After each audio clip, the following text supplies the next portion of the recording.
insengero zimwe na zimwe hari ibwiriza ko nta gikorwa cyo kubaka cyemewe mu nsengero izo wavuze zose. Hari ntekereza ko nyuma mu kwezi kwa gatatu hazagaragazwa insengero zemewe, noneho zibwirwe n'ibyo zigomba kuzuza. Nizibibwirwa rero fundraising uvuga uzongera yumva ubu se yaba ari iki, nta gikorwa na kimwe kimwe gukorwa mu nsengero ku nsengero, byaba kugura ibyuma byaba kubaka, kuko ushobora kugura ibyuma kandi iyo korari yawe aba bacuranzi bacu bacuranga bambaye amapantaro ageze munsi y'ikibuno, udusoresore babirata ukuntu byaga. Michel yavuze ngo bimeze nk'umuswa uri gutaha rwarongo rw'ubwanwa rugiye gutya. Iyi miziki yacu dufite iki ntago uvuga ko ariyo ihimbaza Imana cyangwa ibyo Imana isanga tuyamira n'amasifure tukamotera tugacaya. Ako ndibaza kera nkibyiruka kavuga nkibyiruka korari yabyukanaga abasore kabyukana abakobwa inkumi bakajya kwiga, abasaza abakecuru bakajya kwiga, bamara kwiga ukaza bagacurangira ya korari ugasanga bigishanya gucuranga, ugasanga korari ifite abacuranzi, ifite mbese iruzuye, uri mubizi akigisha ariko batabizi, kandi ukabona arabikorana ubushake abyishimiye kwigisha abarimo. Ariko ubu tuvugana n'ababizi bari muri korari nta gaciro bahabwa, ahubwo bajya bagahabwa nande, ntabwo bagahabwa nande. Muri Shalom Studio Limited tubafatira amajwi, amashusho n'amafoto mu buryo bwa kinyamwuga. Ibirori byose naho byabereye hose mu ntara zose zigize u Rwanda turahagera. Mwaduhamagara kuri 0785 cyangwa mukatwandikira kuri WhatsApp ndetse na email. Murakoze. In Shalom Studio Limited, we make them sounds, pictures and photos in the form of profession. Everything and wherever it happened in all the provinces of Rwanda, we arrive. Contact us on WhatsApp or on our email. Thanks. Bakunzi wa Shalom TV magana mukina gatanu twashuje mu izina rya Kristo, twifurije muri Imana hamwe na Ziraziritse TV. Ziraziritse TV ni channel cyangwa se YouTube channel mukwiriye kujya mukanda mugabyonda. Urumwe gubyonda mugabo bagakoraho kuri subscribe kufite porogaramu y'icyongereza s'abonner kukoresha igifaransa. Ubu duteye inkunga, ubu dufashije, ubuvuze ngo bavandimwe mujye imbere mukomerezaho, ugakora share ubisharinga ariko kubihereza bagenzi bawe link ukazitanga, kandi ugakora ugakoraho byiza cyane. Ikintu gikomeye cy'ingenzi ibitekerezo, comment cyangwa commentaire. Kandi urakoze cyane muri kumwe Tonese Nyanganya kuri microphone. Wowe twanitwa Kwizera Valence Ziraziritse Valence, inshuti yanyu, inshuti yacu, mwese nimugira amahoro y'Imana. Turabashuje kandi twifurije kugubwa neza mu mwami. Reka tuvuge ngo abarasirazuba n'iburengerazuba, hari amajyepfo, amajyaruguru mu mujyi wa Kigali no mu mujyi wa Kigali, mu majaruguru namwe turabatahije abagamba mbwenu mwebare sebo basebo n'abanyabu Ruhanga aho mu gisa twabakunda mazima ga Ruhanga mwebare babaye cyangwa ntiwanyu ni hafi yaho, hari igihe tugakura kugwe tukakamenya turegeranye ariko twegosuzone wanyu nk'abangaye abantu biwacu bavuga ibyo birimi nyine bihe birimi ntabwo bavuga ibirimi, wana bavuga ururimi ruri mu Rwanda rwemewe, urukiga ruvugwa ramuzari za Kiyombe, Cyumba, Kivuye agace gato, Mukarange agace gato. Mukomere cyane, tubateje mwese Katonda yebare. Ariko ujya hari ingingo wakuri subscribe abafite kuri WhatsApp ndaziba ahubwo n'uwajya agashyiraho ibiganiro uretse ko nyine nterenganya asigaye abikora, ariko nashyirwagaho ibiganiro kuri YouTube n'umugabo witwa Rumanyika, nawe nangwa nawe amanye Rukiga, namanya Rukiga we yarahavukiye kabisa ruzi. Rumanyika ndagutaje cyane n'umuryango wawe uko tunakundana, Imana igumugisha nuri w'iki kiganiro cyane utanakira uzamenye ko nagutahije sawa.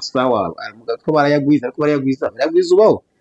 barayaguza Jean Baptiste arya hejuru ikarange hejuru barayaguza twarabanye kabisa barayaguza amafaranga se n'amagambo sinyazi zazabye barayaguza yarabyinnye ahantu hamwe arabyina ngwe birungi niyo byisha umuntu mukuru wari uhari araryoherwa amuha igihembo cy'uko abyinnye gusa amuhimbaje agahimbarwa abantu bazi kubyina muri iriya bice barabyina ubu utavuga ngo ndashaje nanjye ubu bashyizemo ijyana yaho nasimbuka ukumirwa nibyo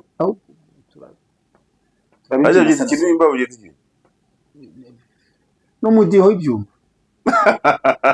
ugira umudiho twihariye abandi barawiga ariko twebwe turawuvukana ikinimba nicyo mu Ruhengeri ariko zira n'injyana z'ikinimba zose yabiriya njyana cy'ibyumba n'umunyakigali wagira ngo kigurwe yongeragaho ngo ikigage cy'ibyumba nibwo cyagurwaga nuko dukomeye rero arabigize gushyiraho ti iki nyine ikigage cy'ibyumba bashyiraho ti ku muntu wari badikanyije gucuruza ti ni iki ti inyuguti se ti y'icyayi nawe ukuntu bita hino cy'ibyumba cy'ibyumbati undi yanditse cy'ibyumba ndongeraho ti bihinduka cy'ibyumbati nuko yaramuhemukiye yabonaga abakiriye bakababura abandi bakabashyira ngo cy'ibyumbati bakigendera noneho ngo aramucunga arangije aza nijoro akwitaho ti imbere y'ibyumba yaramugize wa nabi abakiriya bose bahita bagaruka uw'inzira bakajya basoma ngo cy'ibyumbati bakigendera umuntu yaramugize wa nabi kabisa bakigendera ashyize inyuguti yonyine ya ti Pawulo yaranditse ngo inyuguti iricisha iryo jambo riranditse cyane inyuguti ni ikintu gikomeye inyuguti ngo iricisha ushobora kwandika ibintu inyuguti imwe ikagucika rwose undi yaje kuzayimenya abakiriya baramushizeho kera arebye ari ikintu nabonye uzi ko nimba n'abantu abanyafurika akavuga abanyarwanda ko nibonze abenshi ntabwo bajya basoma ibyapa byo ku muhanda uravuga abanyarwanda kuko ari uzi abanyafurika nta bihugu bindi urajyamo vuga ibyo wabona niba wowe utajya ubisoma uzamenye ko nkanjye ndasoma hari n'igihe ndega icyapa nkagaruka inyuma kukireba neza igihe ndagereza ibintu byanditse no ku nzu ndahagarara nkabisoma no ku modoka ndabisoma harakora ibifite umumaro cyangwa hari imbuza guca aho hantu ngenda byitonda cyenda ndasoma ariko benshi ntabwo basoma ibyapa ugenda nabibonye nubwo uti hafi yo hari icyapa cyanditse gutya ko ati kuva ntarakibona njye n'icyapa cy'isibo mba mbizi ngo hafi yo kwa nakaba icyapa cy'isibo njye mba mbizi cyangwa kiranga umudugudu kiranga akagari kiranga ivuriro cyagenda gerageza ariko ni byiza burya umuntu uzi gusoma no kwandika n'icyo uba warigiye ukwiye kumenya ibintu biri aho unyura niyo mpamvu ujyanye n'abantu bagura n'ibicuruzwa harebe ko kigifite igihe kandi burya ni ngombwa cyane turabatahije rero mwese ubwo kari agaciyemo ko tubava mwe tuba twigana ntirenganya hano abantu bacuruza ibigage rero mujye mwirinda kuvangira bagenzi banyu mushyiraho ti turabatahije bari mu majyaruguru ya Afurika bari mu burasirazuba bwa Afurika mu burengerazuba bwa Afurika hari ibihe bihugu ntabwo mbizi rero ugiyemo se bivugeho mu majyaruguru ya Afurika ntabwo mbizi mu majyaruguru ya Afurika ni Misiri Egiputa mu majyaruguru ya Afurika Egypt kuko nayo ikora ku nyanja Mediterane mu majyaruguru habayo Djibouti tuvuze Maroc Tunisia Libya ariko wize geography singo kubyiga ufashe ikarita wabireba isi ikarita Afurika ntihari wabyuko bigaga kusoma burasirazuba niho u Rwanda ruri Kenya Tanzania Uganda Sudani y'Epfo n'iya ruguru burasirazuba hagati Central Africa hari Central Africa nyine na za Malawi Zimbabwe Zambia burengerazuba ngira ngo hari za Senegal Ghana ibintu nk'ibyo ngibyo turabatahije bose batuye aho ngaho hanyuma uburayi mukome ariko niba hari umuntu muri Kirene udukurikira azatuvugisha ajya duha amakuru nta muntu muri Kirene uzatubwire ujya amakuru muri Kirene kuko n'abari manza barahunze ntambara ya ntuza ya rwose Kirene iratuwe ariko iratuwe Kirene irimo abaturage irakomeye ariko zabera bombe barase unaza dore zisenye imigi byose abantu barajya bita abatura buriya naje bavuze ngo baharashe byinshi cyane kandi mu gitondo batangaje ngo baracyakomeje kuharasa ngo kuko bashaka gukomeza kwigarura ubutaka bwa Kirene ariko zaje nibaza igihugu kirazwa kuriya Kirene ni igihugu kinini hano ugira ngo ni ibihugu bito nk'uko byo muri Afurika hano uretse ko Afurika n'ifite ibihugu binini kuko Afurika n'ifite ibihugu binini nka za Sudani zo zombi nini ubwazo Kongo Kinshasa nini Nigeria ariko Ikirane ni igihugu kinini ntabwo ari gitoya, barafata bagafata bakagira n'ibisigara, abantu bagapfa nyine ariko abandi bagasigara. Urabona muri Ikirane impamvu bivuze, muri Israel hari intambara ariko two dufite umuntu twabaza uko bimeze, izi gufotora umwobo baba barimo aranyereka byose n'ahantu heza, ariko muri Ikirane no nta muntu ufite amakuru. Ariko Jason rero turagutahije ubutaka butagatifu. Reka tuvuge ngo umuntu ari muri Ikirane rwose pe udukurikira Shalom TV cyangwa se ziraziritse, muzavuge muti ngewe ndi muri Ikirane, ujye udufasha kuduha amakuru, uzabukoze kandi ni byiza. Hari ibyo twakubaza nawe ukatubwira, cyangwa tuvuge ngo umuntu uri hirya ya Afurika wese udukurikira ajya aduha amakuru y'ibintu byabo, adusangize, aduhe n'amakonti, atubwira ati muzagarire ku bintu ibi n'ibi biteye gutya na hano, ibintu bimeze gutya na gutya, aduha amakuru. batubwire ko wabwiye ku rukiko yagusobanuriye. Ntabwo yasobanura Soni uba uteye Soni, uretse ndaje mukana ngiye yaranyandikira ati nyandikira imirongo muri Bibiliya umbwira aho biri, ndabikora. Kutambira igihugu cy'Urukiga, ntumbwira amazi yo ku Rusumo, ntumbwira izina Mariya n'izina Yosefu, muri barayigiheburayo wasanze uvuga ngo iki kwambwiye kugiye kwishaka ukabireba. Wadukurikiye rero turagarutse, kandi icyo tuzanye ni ukuvuga ngo mbese ni ikibazo kibaza ngo umuntu akorera Imana te, umuntu akorera Imana te, aho usengera, aho ugenda, ukorera Imana gute? Ese ushobora guteranya uri ntirinda? Ndakubajije. Ese warateranye? Ntabwo nateranye. Ngo ntabwo wagize ute? Ntabwo nateranye. Ariko narasenze. Igihe sinkwaje ko wasenze, kwaje ko wateranye. Ntabwo nateranye. Nta rusengero wagiyemo? Ntabwo. Sawa, rero nateranye rero iwacu. Kize n'ijambo rivuga ngo ntukirengagize ibyo Imana yagukoreye. Yes. Kuko hari n'igiterane wari umunsi hose bavuga ku ijambo Rwanda shima Imana. No byerekeraga ejo nawe byari biturije ahantu hose, kuko ejo insengero zose zavuze kuri icyo kintu cyerekeye no gushima Imana. Rwanda shima Imana, kandi u Rwanda kuko rukwiriye gushima Imana. Si ukuvuga ngo ukora Imana gute, hari ibyo niba ukora Imana gute, ibyo ni ibintu abantu bashobora kuganiraho n'igihe kinini. Kandi nawe twagiye tuvugaho gato gato, ubundi bose gukorera Imana Bibiliya iravuga ngo umurimo w'Imana n'uyu, duhere ku bakozi, ku mwizero we yatumye. duhere ku bakozi. Ujya kuvuga ngo kanaka ni umukozi w'Imana, kanaka ni umukozi w'Imana, ariko bajya kanaka ni umukristo, kanaka ni umuririmbyi. Sasa ufiteho ni iki? Ikibazo ni ikivuga ngo umukristo si umukozi w'Imana, umuririmbyi si umukozi w'Imana. Dore mubwire rero nirenganya icyo kintu, hari ikiganiro nge nawe twakivuze inshuro nyinshi, kandi nanasobanuye njye ubwanjye ko ntemera na rimwe ko umuntu uhembwa umushahara ari umukozi w'Imana.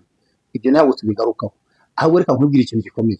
uretse turavuga ikintu gikomeye, njye nakubwiye ko tubaza abantu gutanga komenti, ntibatange komenti, biba byabacanze cyangwa babasobanura. Ntabwo ari ukubacanga, ahubwo cano zacu ntabwo zikurikirwa cyane, kubera ko tudashyiraho byacitse. Noneho yamwishe, yamukuye iryinyo, birukase base, ntabwo tukurikirwa cyane. Abantu bake badukurikira, Imana ibaha umugisha, kandi Imana izaduha abantu badukurikira tudashyizeho byacitse. Abo bake usanga byaragiye muri komenti ebyiri, ariko nubwo ugasanga ni udutima, wavuze ati ndagukunda, ntuze tukomerezaho. Ibyo ni byiza. Ariko tubingingira, nyamuna nubwo waba uri umwe, utuvugishe ku birebana n'iri jambo. Abakozi b'Imana ni bande? Ni abayikorera iki? Ni abayikorera he? Kuko njyewe nanirenganya, ntabwo dufite umwanzuro, nta definition dufite. Niba mvuga hari uwanyomoza wenda agasanga kuko genda bangu umuntu wese wo ku isi ufite umushahara nashaka abahembwa 1000, ahembwa ni umukozi w'umuhemba. Ngiye kubwira ikintu kitagikorwa, ariko nawe mbwira umukozi w'Imana ni umukozi w'umuhemba. Ngiye kubwira ikintu gisa nkaho kiri kugera cyegonyuka muri ADPR cyangwa se, ariko nakuje kuvuga amazina y'amaturo n'amadini n'amazina y'abantu ntabwo ujya wumva. Ariko warayitse ngo tuyavuga, nubwo mbuza kuyavuga, warayitse ngo tuyavuga. Ubwo ariho warivuze sava. Niwe urivuze ntabwo ari. Ari ikintu gisa nkaho cyagabanyije umuriri cyitwa fundraising. Beruka kubyumva fundraising? Oya, ntabwo ari kugabanya umurindi. Impamvu utakicyumva, ifungwa ry'isengero zimwe na zimwe, hari ibwiriza ko nta gikorwa cyo kubaka cyemewe mu nsengero izo wavuze zose. Hari intege ko nyuma mu kwezi kwa gatatu hazagaragazwa insengero zemewe, noneho zibwirwe n'ibyo zigomba kuzuza. Nizibibwirwa rero vandalism uvuga uzongera yumve. Ngubu se yaba ari iki? Nta gikorwa na kimwe kimwe gukorwa mu nsengero ku nsengero, byaba kugura ibyuma byaba kubaka, kuko ushobora kugura ibyuma kandi iyo korari yawe mu rusengero igiye kuvaho si ikindi. Tuvuge none se niba kuraho n'isengero eshatu bisa nizegeranye n'urugero, bakavuga ko zitemewe zirajya muri rwa rumwe rw'emi n'urugero ntanze, wenda nk'aha turi bafata mu rugero ahasiga muri rusengero rumwe rw'itorero rinini, kandi iryo torero rifite n'isengero enye, bivuga ko eshatu zisigaye ubwo zizateranira muri rwa rundi rwemewe. Handi hemewe harimo korari wenda enye, eshatu zifungiwe hari korari enye zari 12, ntabwo zazaho ngo bishoboke. Ubu rero mpamvu nta vandalism ubona nuko nta gikorwa ntago ari uko zavuyeho, ntago ari uko haraho zagiye, nuko zaba ari zo gukora ikizi, zaguraga ibyuma zikuba ku rusengero, ibyo ntabwo byemewe. Niyo mpamvu ntazubona.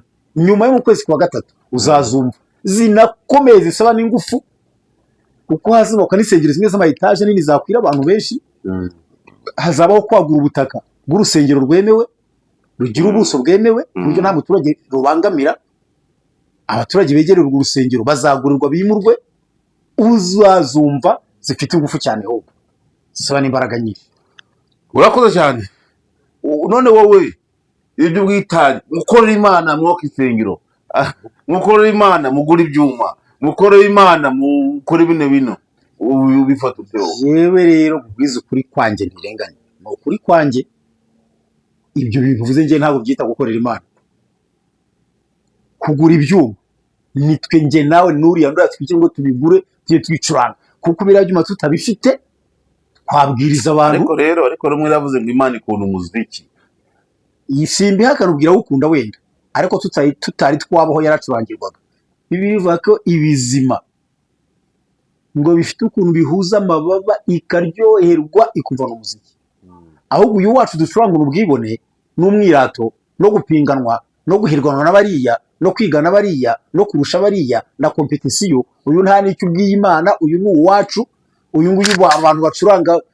Heretse kubona korari kandi yo mwitoro iri gucagirwa n'umuntu ufite bya misasi byaguye baba buhukuru kamera nk'ibiziriko. Urumva aba bacuranzi bacu bacuranga bambaye amapantaro ageze munsi y'ikibuno, udusoresore babirata ukuntu byaganwa. Michel yavuze ngo bimeze nk'umuswa uri gutaha rwarongo rw'ubwanwa rugiye gutya. Uyu miziki yacu dufite iki ntabwo uvuga ko ariyo ihimbaza Imana cyangwa iryohera Imana. Isanga tuyamira n'amasifure tukamotera tugacaya. Ako ndibaza kera nkibyiruka, kavuga nkibyiruka, korari yabyukanaga abasore, kabyukana abakobwa n'inkumi, bakajya kwiga, abasaza abakecuru bakajya kwiga, bamara kwiga ukaza bagacurangira ya korari, ugasanga bigishanya gucuranga. Ugasanga korari ifite abacuranzi, ifite mbese iruzuye. Uri mubizi akigisha ariko batabizi, kandi ukabona abikorana ubushake, abyishimiye kwigisha abarimo. Ariko ubu tuvugana n'ababizi bari muri korari nta gaciro bahabwa, ahubwo bajya bagahabwa nande. Ntabwo bagahabwa nande n'abayobozi bakabaha se gute. Umuntu yezi gucuranga umva ntirenganya. Nta muntu niba uteze ngo ahantu hazaguha agaciro ku isi warayobye. Umuntu niwe wihesha agaciro, niwe wiha agaciro. Bamuha agaciro gute? Abayobozi ahubwo banze umenye, banze ufata abantu babiri, umuririmbyi n'umucuranzi. Icyo gihe kera uvuga ntabwo twagiraga abacuranzi, ahubwo twagiraga abaririmbyi, cyangwa se tukagira abakristo n'uwo mucuranzi. Ugasanga ikiri imbere si ubucuranzi, ikibere nuko ari umuririmbyi. Uyu munsi rero dufite abacuranzi gusa, batari abaririmbyi, batari abakristo. Ari no mpamvu ducurangisha n'abavuye ahandi, kugira ngo bigende bite. Wa muziki, uyu muziki dufite ubu ni uwo kuduhimbaza twebwe ubwacu, tukabyina tugakwitamo bigashyuha uko tubishaka, ariko ntahuriye n'Imana. Ariko nabwo icyo kibazo nigeze kukibaza kuri rimwe, barambwira bati n'abacu twigisha tukabishyurira bakamenya gucuranga, bahita bava mu makorari bakajya kwicurangira. Nibyo nakwiri, nta bakristo nyine dufite cyangwa abaririmbyi, ni abacuranzi nyine. Aho bagenda bajya kuba abacuranzi, nzego imbere n'amafaranga. Kandi n'urundi ruhande wari ugasanga ni ngombwa ko banayashaka. ugasanga wenda ibyo ni nabyo ashoboye, ni nabyo azi, kandi ari kubona aho bayamuha. Ariko ibyo byose biba bifite umuzi aho byagiye bituruka, ni ukugenda umuntu atakaza ubukristo muri we akiyumvamo ubucuranzi kuruta ubukristo. Uzareba hari n'igihe nk'iyo umuriro ubuze, korari iri kuririmba, abantu 6 bari mu muziki bose bakicara aho bari cyangwa bakajya hanze. Hari ujya ubona bajya mu makoro bakaguma bakaririmba, ni nk'umwe. Niba umuriro ubuze cyangwa utacuranze umunsi muzo utacuranze, ni bango ubona bajya muri korari bakaririmba, ajya kwicara cyangwa akajya hanze akajya kuri WhatsApp. Ikiri muri we ni ugucuranga, umurimo ni ugucuranzi, ntabwo ari umuririmbyi, ntabwo ari n'umukristo ahubwo, kuko umukristo yakwicara ku ijambo ry'Imana. Oya ni wamaje kubita ingoma pokora yigendera bahita bigendera. Arige donc aha none nakwiye n'ijambo rero nakubwiye bityo nakubwira inyuma ya kamera. Muri iyi minsi ni ibintu biterwa, byari ibintu byankanze, ndikanga pe ndabona ariko sanga ibintu byitwa iby'Imana, ibyerekeye ku Mana byose biregurwa 99% biragurwa. Aho handi kwibaza iri jambo Mana, ese ibi bintu ni iminsi imperuka, ni umugambi w'Imana, ni inzira z'Imana? Ese Imana ubwayo ni umucuruzi? Imana ni umucuruzi? Ese Imana ni igishoro cy'abayizi, cy'abayivuga, cy'abayikorera? Ese Imana ubwayo ni ikiranguzo, ni igicuruzwa, ni igishoro, ni umucuruzi, ni ikiranguzo, ni iki? Aho ushaka kuvuga iki? Anashaka kuvuga iki? Hera kuba uwo muhira utwari turi, hera kuri urwo rusengero waruvuze, reka mbere ku rusengero. Ubu tubwirije umuntu wenda mu modoka cyangwa mu muhanda cyangwa mu isoko, wenda amakuru yo hanze nta kibaho, ariko yabayeho. Iyo turi kwigisha tuvuga ngo iki? Ngwino kwa Yesu, ihane rwose, Yesu araguha agakiza ku buntu, nubwo wakora ibyaha bitukura tukutuku, Yesu arabyeze bimweru nka sheregi. Haleluya! Umva muvandimwe, wiguma mu byaha, reka ubusinzi, reka ubusambanyi, ngwino kwa Yesu n'ubuntu. Inzoga urazigura ariko Yesu n'ubuntu, indaya urayigura ariko Yesu n'ubuntu. Sibyo tuvuga? Nibimeze nkabyo. Umuntu hari akabyumva kumva nibyo koko. Ngeze aho indaya y'ubuntu kwa Yesu. Ndavuze ngo indaya urayigura ariko Yesu n'ubuntu. Wawe indaya y'ubuntu kwa Yesu. Wiki? Uvuze ngo iki? Indaya iragurwa. Siko mvuze se nyine. Mbese kwa Yesu wawe indaya y'ubuntu. Ndavuze ngo indaya y'ubuntu. Uravuze ngo indaya iragurwa ariko kwakira Yesu n'ubuntu. We ntago indaya usavuga ngo we anashavuga ngo kwakira Yesu n'ubuntu. Sorry aya muntu abambuza ko kantu muri yo context nk'yandirenganya mu kagarure, irenganya bayandaritse amatwi akumva n'ibyo ntavuze. Babaga bakomeza ubwo uravuga ndavuze ngo inzogora yigura kwa Yesu n'ubuntu. Kinyarwanda ni kirekire. Inzoga urayigura ariko kwakira Yesu n'ubuntu, kandi urashira inyota tukabiryoshya, umuntu hari yakumva akaza. Rero umurikire ibintu tuvuze ubyumve, umuntu agatekereza akaza. Reka noneho reba ibintu tumwakize rero iyo amaze kuza. Akimara kuza tuhita tumubwira ngo zana amafaranga twubaka urusengero tujye dusengeramo. Cyo ni icyambere. Tuhita yafaneze ngo uvuga ikibaho. Umva zana amafaranga, genda ugurisha n'intebe, wenda uzirite, genda ujye guhembwa, zana amafaranga, turuba urusengero dore inzugi ntaziriho, muzana amafaranga, amadirishya ntayariho, muzana amafaranga, amabati ntasake, muzana amafaranga. Wenda data akayazana. Byari tugasanga nta ntebe zirimo. Intebe turicara kandi tuvuga ngo dukora umurimo w'Imana. Ari no hanyisha cyane. Cyakora iyo Imana izikatubwira ngo nimubake. Nimubaka inzu bana banje mu aharana nimyenda nabe ahagaze akabongo tugiye kubaka urusengero, ntabwo ari Imana imuvugiye. Zamubaze ngene fwe ibyaje nka kwizera uzazipase ni Imana ivugire mu bantu. Ese ni mu bantu bose aho bakagira. Undi bari ku rumanza baravuye hari. Ntabwo naguye. Wowe umuntu uri kuvuga njyewe sobanuza ibindi kuvuga. Nawe mbwira uti iyaba ari Imana ije kabitubwira. Ikabuti bana banje ni mwubake. None se ntabwo mugiye mukoze Imana akamana mwo ku rusengero. Bibiliya uwatangiye umushinga wo kubaka bwa mbere Imana aramubujije. Cyakora uwe wa kabiri we nzamwemerera yubake. Ariko Imana yaranavuze Bibiliya mirongo iri ahantu henshi. Imana avuga ngo ijuru ni intebe yanjye, isi ni intebe yanjye, ngo mwanyubakira nzuki. Mbese yavuze iti nzatura mu mitima yanyu, nzaba iby'inzu munyubakira byo ntibyazavamo. Ari mpamvu nakwijambo rivuga ngo ziriya nzu twubaka nifite tuzubaka ngo dusengeremo turuhukiremo imvura itatunyagira, ariko ntabwo ari inzu y'Imana, ahubwo ni inzu yitirirwa izina ry'Imana, kuko bavuga Imana bayivugiramo. Turavuga ngo kuba ku rusengero ni inyungu za pasiteri, ni inyungu z'abakirisitu, ni inyungu z'abubatsi bose, z'Imana, ni inyungu z'abubatsi iyo nzu. Njyewe ku giti cyanjye, mu yandi magambo ni inyungu z'abakirisitu. Yes, ni inyungu z'abubatsi iyo nzu. Imana iraza gute? Kuko bajyamo bakayivugiramo, bakayihamagaramo, kandi ikabumva, ikabana nabo. None gutyo uri kubirwanya. Ariko ndashaka kukubwira ko n'uwasengeye mu ishyamba Imana iri kumwe nawe.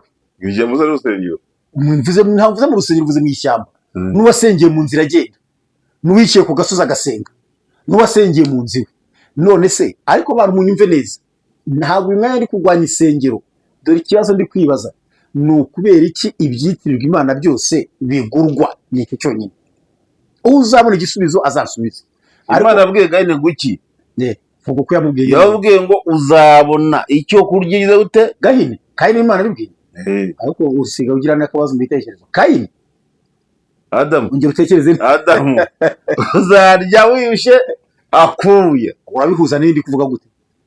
Tuzabona aho dusengera hameze neza, dutanga amafaranga. Ntabwo nyapfa kuri kamera utandakaza na rimwe uvuga ibintu biterekeye. Uretse kurakara. Ubwo reka tuze tubwiza ukuri. Wako nta kuri kurimo. Iby'Imana kamaze kubaze. Ukeneye kwicara ku ntebe nziza. Weya buretse turahagaruka, tuzi tuvuye byo uvuze kuri Adamu, ubanza ubigireho kuri kweri bibe claire, were kubeshya abantu. Kubwira Adamu ngo gututubikana ko mu maso hawe niko kuzaguhesha umutsima. Ibyo ni ubuzima, turatutubikana, tubaho tuvunitse, ni ngombwa. Ntaho wibyitiranya rero n'ibyo navuze byo mu nsengero, kubaka n'indi ko uhubatse se abari kurya. Urabitandukanya gute? Oya, ntago bihuye. Ahubwo dore ikintu nshaka kukubaza, ko nawe usoma Bibiliya biritubwira ahantu ngo Yesu yahagije abantu 4,000, hari ahavuga 4, ahandi 5, ariko ngo utabaza abana n'abagore. Abantu benshi bakora igereranya, urebye ahantu hari abagabo 4,000, bakuba ko haba hari abantu 20 niba byanze bikunze, kuko abagore kenshi bakujye bagabishuro nyinshi. N'uyu munsi ugiye mu isoko, mu rusengero, mu kiliziya, hehe, wasanga aribo benshi. Abo bantu nta rusengero bari barimo. 4,000 aho ndakubaza. Abo bantu bari bateranye, bararirimba, barabyina, baranywa, bararya, baranywa, barataha. None ku bwa Yesu ko wambaraga ibirenge za rugabire, dusubiye kwambara ibirenge za rugabire turi mu mujyi wa Kigali? Oya, urashaka kuvuga uti niba batari bari mu nzu n'uyu munsi dusengere hanze. Ariko ibi bintu byose intandaro yabyo, ukurikiye imvo n'imvano yabyo, wajya usanga harabagamo inyungu z'abantu wese ari inyungu z'Imana. Kuko ni hava amatiku no gushorana, no uretse ubu abakozi ari n'abakeya bo bitwa abakozi, ariko mbere wasangaga hari abarwanira kujya kuyobora aha naho, akumva yanabitangira ruswa kandi akabona n'uwayiha. None agapingane, hari abo muzajya aha naha murebe batse urusengero rwa etaje rurimo n'amakaro, kubera icyo twasigara inyuma. Ariko icyo gihe cya Yesu bateranira ku misozi, ako gapingane bikari gahari. Reka nkubwire akantu gatoya nawe uza gutekerezaho. Mu minsi yashize, reka no kuvuga kera, cyase mvuge ku bayoboraga ne kubavugaho, ariko wasangaga buri mupasiteri afite impano ye. Kumva neza? Ndakumva. Aho ageze bakabazi ko iyo mpano ye ari yo kubaka insengero. Ndakumva. Rwakuzura bakamutwara, bakazana undi bazi neza ko impano ye ariyo gukora. Mbese ngo buri muntu wese yabaga afite impano ye, aho yagiraga ibikorwa byarakorwa. Icyo mbona aho ijambo uvuga, ahubwo njye navuga ko yabaga afite impano wenda yo kumvwa no kumvirwa kuruta abandi. Kuko nuvuga ngo afite impano yo kubaka, keretse ngo ko yagiraga itarwubaka wenyine, kenshi ntibaga n'umufundi kandi amafaranga yashyiragaho, ahubwo yarabivugaga rubanda bakamwumva bagakora. So uko urumva ko impano ye rero ntago ari ukubaka, kuko si we wubaka. Urumva rero ni Imana yabaga imukoreyemo, abantu bakajya gute bakamwumva cyane. Njyewe ibyo undi muntu uri apari ntabwo nabirwanije, ibimukora ibyo byose ntabwo mbizi. Yaba ari Imana yaba atari yo, bizwi na nyirayo. Bizo byo udashaka kubaka izo nsengero. Ntabwo nanze ndabuza nde kuba nanjye nzubaka iwacu n'ibihagera. Urimo uranyumva nabi. Ariko njye nabwiye ngo imvo n'imvano y'ibi bintu, njye nawe tudahari, ntabwo yari nziza. Rimbira karimbo. Ikubitaho cyane. Korera Imana nta gihombo kirimo. Mwese tubihuriye. Bikorera Imana wirebere. None ubwo nakubwiraga wa muntu twabwiye ngo byose ni ubuntu. Wowe utinda aho hantu gato. akiza ako kanya tumwakirije kumwaka amafaranga yo kubaka urusengero no kugura intebe no gusakara biratunganye n'amakaro turabirangije. Agize ngo agiye muri korali agira ngo ni bwa buntu twamubwiye, tumaje amafaranga yo kugura ibyuma yo kugura iniforume. Unyibukije bifite muri korali barabanyeza message ubu witwa bakwishyuza ko wambuye ko wambuye ajye umfena ajya mu ijuru ideni rya korali, kandi ibyo bintu bya korali nta muntu ubirya nta muntu bitunze. Ndamutse mfena ajya mu ideni rya korali, ntabwo ari njyewe uzi abajya mu ijuru n'uburyo bajya nuko bagenda, ubaze Imana ubaze niyo korali bazabiri ko bafite amadeni. Ibaze iryo jambo ariko urakugize ngo ajya mu ideni rya korali, igitabo cy'itorero ubu kwanditseho ko wagiye mu ideni nga ibaze ibyo bintu nawe. Ngaho mbwira nawe ukuntu umukristo waje gukizwa agakiza ari ubuntu, Yesu ari ubu agashiduka ari mu ideni rya korali, ari mu ideni ry'itorero. Pastor ashaka kumuterura ati none se alo ni pastor naka yasima se ko twari tuyikeneye rwose ya mafaranga witanze. Ibaze ibyo bije bite?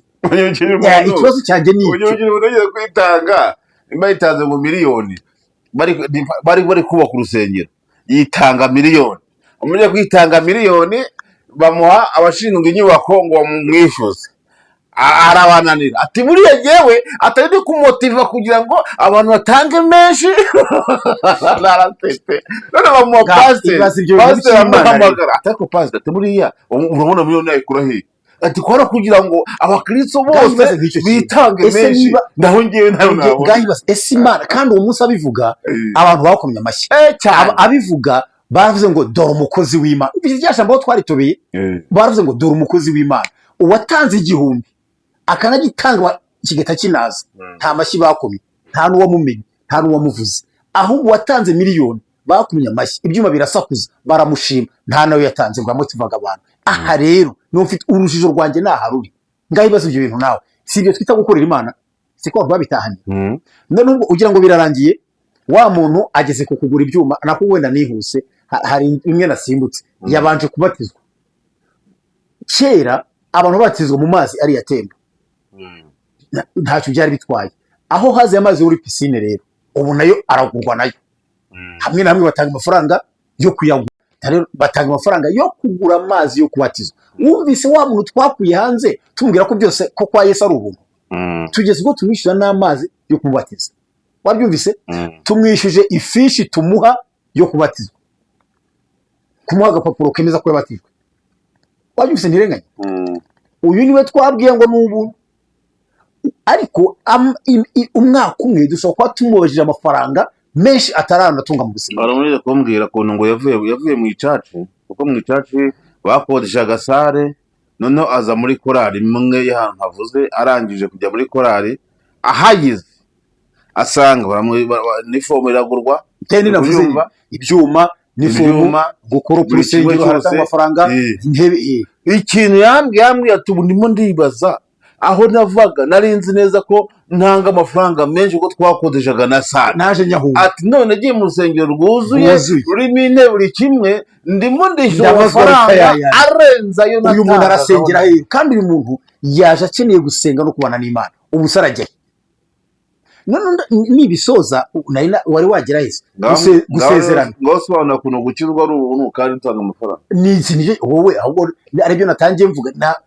yaba wowe n'abatwumva n'abadukurikira. Ibibazo nibajije, Imana ni umucuruzi, Imana ni igishoro, Imana ni igicuruzwa, yashyize abacuruzi ariko ni ikiranguzo. Bacuruza bayihereza se? None bacuruza bayihereza none kwaci na Yesu bayihereza se? bayihereza amafaranga babona kipera bare ubasa kintu gikomeye no gusezerana no kwishyura. None nira certificate baguha wasezeranye urayigura no kwishyura. Akabazo gateye ubwoba rero kosiyo y'ubukererwe. Ibi byo narabyanarije, ariko Paulo yavuze ngo ducyahe gahunda, ducyahe ndubongere ducyahe wayica gahunda neza. Jewe uvuze kosiyo y'ubukererwe, twebwe twasezeye ko muhagera saa 6 n'urugero. Paseri hari imirimo hagaritse kugira ngo baze kugusezeranya, abaririmbyi hari ibyo bigomwe kugira ngo baze kugusezeranya, nawe wongeyeho indi saha kuki bataguhana, hanyuma ugatanga 40 30, nuza ku gihe tuzayagusubiza wakererwa akabiri. Kose nge mbona ari makeya, ubona ari makeya, ahubwo wabonye kuyongera. Noneho rero kosiyo rero nishyirwe mu itoro muri rusange, na pastori wakerewe tujya tubona bakererwa nabo agira ayo manda acibwa, umukristo wakerewe agira amanda acibwa.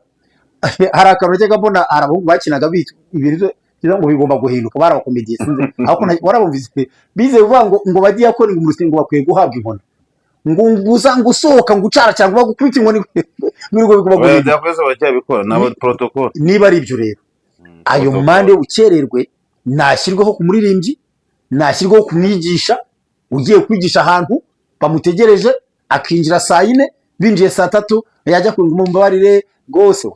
Niba ayo mande yishyirwa ku bageni gusa kuko si wakererwa bonyine. Ariko nirenga ibaza umuntu twabwije muri konseri mu isoko tumubwira ngo ngwino wakira agakiza ku buntu, agiye no gusezerana turi kumutega ko nakererwa. Uvuze ku mbabazi umuntu agaga mbere y'itatu ni mu mbabarire iki n'iki harya ubwo bavuga ngo ntabwo tukubabariye, ibyo byashoboka? Ntabwo babivuga ngo twatuje ubu tuvuga ngo turakorera n'Imana kubabarira, nubwo byabifise kuki uriya mugeni se we tutamureka ngo kucyumira azasembe bazi ko yakerewe. Urumva nirenga none ngahe base ibyo bintu byose mvuze ntabwo harimo gutura. Amoko y'amaturo si yavugaho data na Bibiliya harayo yemera, ahubwo wabonye bya nitwagana ejo undi abantu bajya Kibeho amazi banongo y'umugisha barayagura, ibyondo ibyatsi ngo bajyaga bahura n'ibyatsi ngo bakabitanga nabyo n'iby'umugisha. Wowe uri inyuma iriya udashoboye kugerayo umuntu akabishitura akabiguha n'ibihumbi 100 barabitangaga. Ariko ugiye kutubwira ngo umurimo w'Imana ni ukwizera, twagiye kutubwira mu kiraro twakoze ubushize umurimo w'Imana ni ukwizera uwo yatumye. Yes, ntabwo ari njye bivuga ariko biri none kwizera rero ukora ibintu byinshi cyane. Ni wizera ko uguza amazi umugisha utashye wawe wabyizeye umugisha wawe niba ayo mazi ayo mafaranga rosaza akora umurimo w'Imana aho ngaho. Niba ayo mazi arimo Imana arimo imbaraga zayo arakiza. Imana nta kintu igurisha, yakanyowe ku buntu nta faranga ritanzwe. Ibyo bikorwa by'Imana bikaguka ubundi ngubu ubundi na Bibiliya ntiherukiye kugurishwa. Niba ivuga Imana nta kintu cy'Imana igurishwa rezi igura ngaho cyakagurishijwe. Nashaka 5 amashapuri nta shapure yakagurishijwe. Ariko nzabaza Abagatolika bambwire ariya mashusho manini burayo twashaka nk'ishusho nini yayigura ngahe biraza zibumbye nyine sinzira bataravuga ko bayishaka se mwimaze ko ntabwo nje yishaka, ariko wayishaka yikeneye yayigura. Niba ari iyabikira Mariya nini zakabaye zitangwa kuba mwizera bakazihabwa bakamujyana iwabo bataziguze. Hakabaye hari ubwo buryo kuri ibintu niba ari iby'Imana. Imana ni igicuruzwa, ibitabo bivuga Imana ntabwo njye bikwiye kugurwa. Ikintu cyose cyitiriwe Imana ni naho nakubiye ngo niba hari umuntu uvuga ko ari umukozi w'Imana ariko akaba ahembwa amafaranga afite umushahara, ntabwo ari umukozi w'Imana, ni umukozi w'umuhemba, ni umukozi w'itorero. Ubu se kambwira ntirenge reka nkubwire igisubizo kimwe, ibyo byose uvuze byose bikorwa n'abantu Imana iba yatoranyije, kandi ababikora bakeneye guhembwa. Umukozi ku murimo n'Imana yemera, kandi ibyo ukora nibyo bizakubeshaho. Abantu nemera bakoreraga Imana niba abandi Imana yavuze ngo ibyiru bagabanya ngo umuryango kwarewe ntubaha umugabane ntugire na metero imwe y'ubutaka ubaka, bazubakirwa amazu ku nzu yanjye bajye ba mu nzu yanjye n'abana babo n'abagore babo, rubanda bazamo ibatu. Abo bantu nibo bakoreraga Imana. None ntirenga Imana niyo wabwiye umuntu ngo banaka bahinzariko batashye mbere gukora njye Imana singishaka ko bankorera. Ariko unyibukije akantu gatoya buretse maze kumaze inyubako za paruwasi zabagamo abashumba n'abandi bose maze kukubaza niba ko wavuze ngo bose n'Imana bibakoreramo. Imana niyo yabwiye umuntu ngo banaka bahinzandiko zisezera bigendere bajye iwabo, hanyuma ushyiraho banaka niko Imana ubu n'Imana bivuze. Imana bivuze nyine apana none ibitekerezo by'umuntu abakozi b'Imana si bakoreshwa n'Imana. Arega ni wowe wemera ko abakozi b'Imana ngi sinemera ko ari wowe. Umuntu umva umukozi w'akagari ni umukozi wa leta ahembwa na leta. Umukozi ukora mu ruganda runuru ni umukozi w'urwo ruganda rwo rumuhemba. Uhembwa n'idini rinini ni umukozi w'iryo dini niryo rimuhemba. Uhembwa n'itorero ni umukozi w'iryo torero niryo rimuhemba. Hirya y'ibyo ngibyo ntabwo nabyemera. ubu ngubu Imana iravuze ngo bana ngaho wari uvanga amazu ngo kuri paruwasi wavuze ngo iki? Oya wavuze ngo amazu yo kuri paruwasi ngo iki? yaravuze ngo nimbaraga n'umwuka namwe mujye mumpa iby'umubiri. Uwo umukozi se uhembwa buri kwezi umukozi umushahara ugaca kuri konti? Ibyo Paul avugaga none kujya gufata vase sirisare ni ahantu yabaga yagiye mu bivugo tumwe kubwiriza agasaba ko atakwicwa n'inzara bamugaburira agatameze urakoze cyane. Neza ko ushaka abakozi b'Imana bashaka amafaranga muri byo. inzara na Yesu naga bashonje agatubura imigati n'umutsima bakarya inzara gutubura ibintu ntabyo bafite, ariko batubura abakristo bakabahereza. ese bandi mujye mutubura babatubura mukabahereza. birenganya rero ikibazo. Ariko wari uvuze ngo amazu yo kuri paruwasi kandi tugiye gusoza utayavuze, wavuze ngo amazu ngo wiki tuzayiga ko butaha nta kibazo byafata intera ndende ko tubyihorere. rero dusoje mbaza nanjye nibaza, natangiranye urujijo nsozanyije urujijo, ungira imbazo muri komenti arumane. Turanabyandikaho kuri screen muraza gusanga handitse ngo Imana ni umucuruzi, Imana ni igishoro, Imana ni igicuruzwa. Kuki ibiyitirirwa byose byishyuza? Nsozanyije umurongo umwe uri muri Matayo 8 umurongo wa 10, umurongo wa 10 umurongo wa 8. Matayo sorry kuvuga nabi, Matayo 10 umurongo wa 8 haravuga ngo mukiza abarwayi, muzura abapfuye, mukiza ababembe, mwirukana dayimoni, mwaherewe ubusa namwe mujye mutangira ubundi. Haleluya. Ikiza ngo amena ntirega. Amena. Wumvise? Ni Yesu amagambo 12 ngo aho ubutware bwo kwirukana dayimoni no gukiza indwara zose ageze arababwira biravuga ati mwaherewe ubusa namwe mujye mutangira ubundi. Ikiguzi cyaje kuza gute? Murakoze cyane bazadusoma komedi. Imana kumugisha kwegera abantu. Uwiteka Imana igira neza, iri mu ijuru, nyiri imbaraga, nyiri ubutware, nyiri ubushobozi, nyiri icyubahiro, uganje byose, uhebuje byose, uri hejuru ya byose, wahoze uri Imana, uyu munsi uri Imana, uzahora Imana ishobora byose, imenya byose, ireba byose, uhabwa icyubahiro. Natwe dumugisha muri data ntirenganya n'abakurikiye ikiganiro, duha umugisha w'umwuka n'ubw'umubiri, umugisha ugaragara n'utagaragara, kuko umugisha uturuka kuri wowe. Ndasenze sengera ukurikira ikiganiro, umufasha umuhe kucyumva no kugisobanukirwa, kandi ikiruta byose mwuka wera bari kumeza kutwigisha yenda kubijya bakabiduha data. Minsi nk'iyigoye, minsi ruhije, dushoze kuba maso no kurinda ibisiga bigiye gupfa, udushoze kwirinda tuzikwiriye abihannye, turusho gusengera ubugingo buhoraho. Urakoze kubiremye mu izina rya Yesu Kristo Umwami wacu. Amen.